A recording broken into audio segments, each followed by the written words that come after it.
బెంగళూరు తెలుగు తేజం సంపాదకులు ప్రచురణకర్త కర్ణాటక తెలుగు రచయితల సమైక్య అధ్యక్షుడు బొగ్గవరపు మాల్యాద్రికి గౌరవ డాక్టరేట్ లభించింది.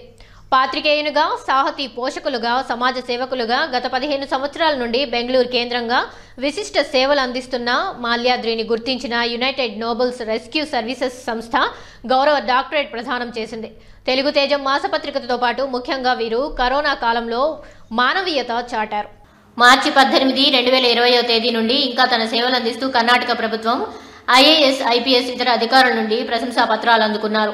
వీరు ఉంటున్న వైట్ ఫీల్డ్ డీసీపీ విభాగంలో మిత్రులతో కలిసి కర్ణాటక ప్రభుత్వం డిపిఐఆర్ కార్మిక విభాగ ఉన్నతాధికారుల పర్యవేక్షణలో కేఆర్పురం, మహాదేవపురం, వర్తూరు, మారతాహళి, వైట్ ఫీల్డ్, కాడుగుడి, రామమూర్తి నగర్, హూడీ తదితర ప్రాంతాలలో కరోనా వారియర్, కేఆర్పురం స్టేషన్ ఇన్ఛార్జిగా ఆటోలలో సౌండ్ సిస్టమ్ సాయంతో కరోనా కాలంలో తీసుకోవాల్సిన జాగ్రత్తల గురించి అవగాహన కల్పించారు.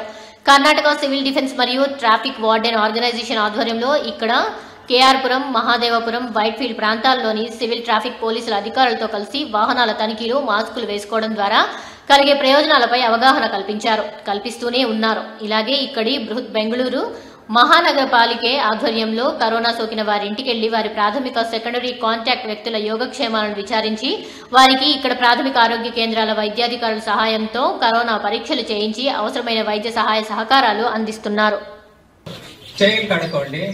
కొంచెం సోప్తో, నార్మల్ సోప్తో కూడా చేతులు కడుక్కోండి, చేతులు కాళ్ళు శుభ్రంగా కడుక్కోండి.